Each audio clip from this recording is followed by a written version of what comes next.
One of the most dramatic events in all of sports is the home run. In a single instant, leads can change hands and games can be won or lost. Yet the home run hasn't always been what it is today. The rules surrounding home runs have changed, and in some cases dramatically. Perhaps the biggest change has been in the strategy surrounding home runs. Advanced statistical analysis has changed the approach to home runs so much that the game almost wouldn't be recognizable to someone from the late 19th century. Learn more about home runs, how they've changed, and how they've influenced the game of baseball on this episode of Everything Everywhere Daily.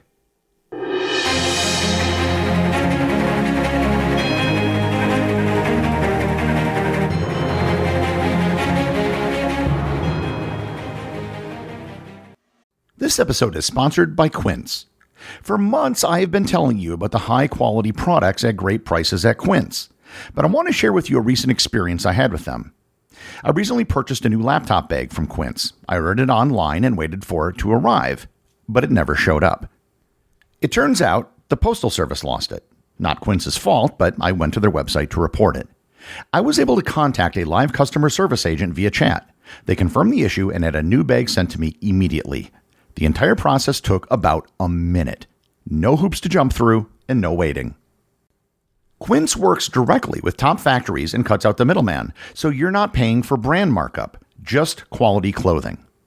And they also happen to have amazing customer service. Refresh your wardrobe with Quince. Go to quince.com/daily for free shipping on your order and 365-day returns. Now available in Canada too. That's QUINCE.com/daily. Free shipping and 365-day returns. Quince.com/daily. This episode is sponsored by Mint Mobile. Everybody knows someone who insists on doing things the hard way. There's a friend who keeps paying for a subscription they forgot they had, or the one refusing to update their phone just because it still works. Mint Mobile exists purely to fix that problem. You get the same coverage, same speed, just without the inflated price tag. That's why I recommend Mint Mobile. For a limited time, get 50% off 3, 6, or 12-month plans of unlimited premium wireless. Ready to stop paying more than you have to? New customers can make the switch today and for a limited time, get unlimited premium wireless for just $15 a month. Switch now at mintmobile.com/EED. That's mintmobile.com/EED. Upfront payment of $45 for 3 months, $90 for 6 months, or $180 for 12-month plan required. $15 a month equivalent. Taxes and fees extra. Initial plan term only. Over 50 gigabytes may slow when network is busy. Capable device required. Availability, speed, and coverage varies. Additional terms apply. See mintmobile.com. The origin of this episode dates back to the first list of 100 ideas I had when I launched the podcast back in 2020. One of the ideas came from a book by a baseball researcher named Bill Jenkinson titled The Year Babe Ruth Hit 104 Home Runs. That idea has been sitting at the very top of my list for years, and every time I open up that file, the idea has been staring me in the face. In the book, Jenkins detailed Babe Ruth's 1921 season, unquestionably one of the greatest seasons in baseball history. He went through every game he played in the entire season, read the write-ups from every sports writer, and included all the exhibition games against other major league teams. His argument was that if Babe Ruth were playing a modern schedule, in modern ballparks with modern rules, he would have hit 104 home runs in 1921. It was a really interesting read, but for years I struggled to find a way to turn it into an interesting episode. I finally realized that what was interesting was the changes in rules, ballparks, and strategies that had changed the game and approach to home runs. And so with that, in the mid-19th century, when organized baseball was first codified, the home run scarcely existed as a strategic concept. Early rules didn't even guarantee that a ball hit over the fence would count as a run. In many cases, spectators were expected to retrieve balls hit into the crowd, and the batter could continue running until the ball was returned. What later became known as the ground rule home run was originally just an extension of aggressive base running. Outfields at the time were vast and irregular, fences were often non-existent, and balls were soft and inconsistently manufactured. Hits that would later be routine flyouts or home runs were instead rolling balls chased down by outfielders. Moreover, in the very early days, a batter was out if the ball was caught after one bounce, so hitting long fly balls was often discouraged. Scoring emphasized getting on base and speed rather than raw power. By the late 19th century, professional leagues such as the National League began to standardize fields and equipment, and the concept of a fair ball clearing the outfield boundary for an automatic run gradually took hold. Even then, home runs remained uncommon. The dead ball era, which lasted roughly until 1919, was defined by heavy, loosely wound baseballs that were used for entire games and became soft, misshapen, and darkened with dirt and tobacco juice. Pitchers were permitted to scuff, spit on, and otherwise manipulate the ball, making it difficult to hit with authority. Strategy centered on bunting, hit-and-run plays, stolen bases, and manufacturing single runs.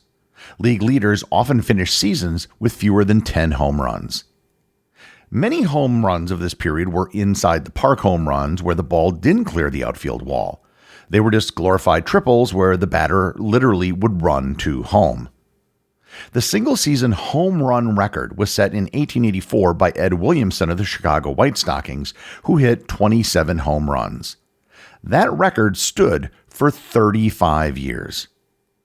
And the record was finally broken in 1919 by a young pitcher/right fielder for the Boston Red Sox, Babe Ruth, who hit 29. 1920 saw a radical change in how home runs were perceived. Babe Ruth, now playing for the New York Yankees, demolished his previous single-season home run record from the year before with 54. And this turned the game of baseball on its head. Ruth hit more home runs than every other team in the major leagues, save for the Philadelphia Phillies, who only hit 64. In 1921, Ruth hit 59 home runs in one of the greatest seasons ever, and at the age of 26, he became the career leader in home runs with 162 home runs at the end of the season. There were several rules surrounding home runs in 1921 that are different from those today. The first is that if the ball went over the outfield wall in fair territory, but then curved into foul territory, it was considered a foul ball and not a home run. Second, if a home run ended a game, it was not necessarily recorded as a home run. Only enough bases necessary to drive in the winning run were awarded. And finally, if a ball bounced over the wall, it was considered a home run, unlike today where it's a ground rule double. The other major differences from today in 1921 were the ballpark dimensions. Many parks built around 1900 had enormous outfields by modern standards. The center field wall could be as far as 460 to almost 500 feet from home plate. For example, League Park in Cleveland originally had 460 feet to dead center field, 385 feet to the left field before its 1910 reconfiguration. Most famously, the New York Polo Grounds, which was home to both the Giants and the Yankees till 1923, had a notch in their center field wall that was 483 feet, the furthest distance of any wall in baseball history. This was offset by the very close right and left field walls. The right field at the Polo Grounds was 256 feet and the left field was 279 feet. Only 5 players in baseball history ever hit a home run in dead center field in the Polo Grounds: Babe Ruth, Luke Easter, Hank Aaron, Lou Brock, and Joe Adcock. The dimensions in early ballparks weren't gimmicks. Early ballparks were literally squeezed into city blocks, rail yards, and odd parcels of land. Before standardized rules, teams accepted radical asymmetry as just being a part of the game. Only in the mid-20th century did Major League Baseball begin enforcing minimum distances, gradually eliminating the most extreme cases. One debate that has always surrounded home runs is who's hit the longest home run in history. Today, Major League ballparks use the StatCast system, which uses radar to measure a ball's velocity and trajectory to estimate its distance. For decades, however, we only had anecdotal stories of massive home runs, and this led to absurd measurements, often based on where a ball came to a rest after rolling. What modern measurements show us is that 500-foot home runs are very, very rare. For example, in 2025, there were 0 500-foot home runs in Major League Baseball. The longest was 495 feet by Nick Kurtz of the formerly Oakland, Sort Sacramento, and soon-to-be Las Vegas A's. Prior to the StatCast era, the best documented moonshot home run was probably hit by Mickey Mantle. He hit a home run estimated at 565 feet that cleared the left field bleachers at Griffith Stadium in Washington, D.C., and landed far outside the stadium. The home run was also aided by a favorable wind. Griffith Stadium's deep dimensions made the estimate plausible, and multiple witnesses corroborated the distance. Some initial estimates placed the distance at 634 feet, but those have been debunked. Reggie Jackson hit a towering home run off the light tower at Detroit's Tiger Stadium in the 1971 All-Star Game. It was estimated at 520 to 530 feet. This is one of the most visually convincing long home runs ever captured on broadcast video, lending credibility to the estimate. Likewise, Babe Ruth probably hit more 500 home runs than anyone in history. One of his longest, and the one recognized by the Guinness Book of World Records, was hit on July 18, 1921 in Detroit, and it was estimated to have gone 575 feet. The longest verified home run ever hit in any competitive play was hit on June 2, 1987 by Joey Meyer of the AAA Denver Zephyrs. Playing in Mile High Stadium in Denver, his home run was measured at 582 feet. Given the high altitude in Denver, there's less air resistance, which makes it the ideal place to hit record home runs. Under ideal but still physically plausible conditions, physicists and baseball researchers have converged on a maximum range of about 550 to 600 feet, which is in line with the longest home runs ever hit. A hitter swinging at the extreme upper limit of human capability can produce a bat speed around 80 to 85 miles per hour, yielding a maximum exit velocity of the ball of near 120 to 125 miles per hour. Muscle force, reaction time, and injury risk impose hard biological limits. The ball itself also limits distance. At higher speeds, air drag increases dramatically and quickly cancels out the gains from extra velocity. So if a ball leaves the bat at roughly 125 miles per hour with a near optimal launch angle of 30 to 35 degrees, modest backspin to generate lift, warm air, and a light tailwind, projectile modeling shows a maximum carry distance of just under 600 feet at sea level. So the home run hit by Joey Meyer is about as far as a home run can be hit. The Smarter Everyday YouTube channel created a batting machine that could swing an aluminum bat faster than any human could. Their best hit ball using a machine was 696 feet. One of the biggest changes in baseball over the years has been the shift towards targeting home runs as a primary strategy. In the dead ball era in the early 20th century, the game was all about batting averages, stealing bases, and trying to earn each run on the base paths. Advanced statistics demonstrated that a solo home run is far more valuable than a sequence of singles that requires multiple successful events and risks ending the inning early. One swing that guarantees a run, regardless of the number of runners on base or defensive alignment, dramatically increases scoring efficiency. Analytics also revealed that slugging percentage and on-base percentage correlate more strongly with run production and wins than batting average or stolen bases. A walk plus a home run produces 2 runs without putting the ball in play, eliminating any defensive variance. As teams modeled thousands of innings, it became clear that power-heavy lineups create more runs over a season, even if they strike out more often. Completely eliminating defensive plays makes outcomes more predictable, leading to what's known as the 3 true outcomes. The 3 true outcomes in baseball are strikeouts, walks, and home runs. None of these involves defensive plays. Prior to 1920, most years averaged about 0.1 home runs hit per game. In the last several years, it's been common to see 1.2 home runs per game, a 12-fold increase over the course of about 120 years.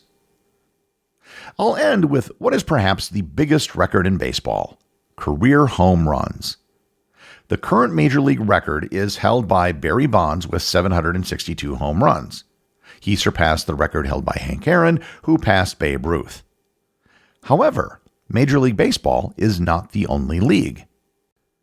Sadaharu Oh hit 868 home runs in Japan's Nippon Professional Baseball League between 1959 and 1980.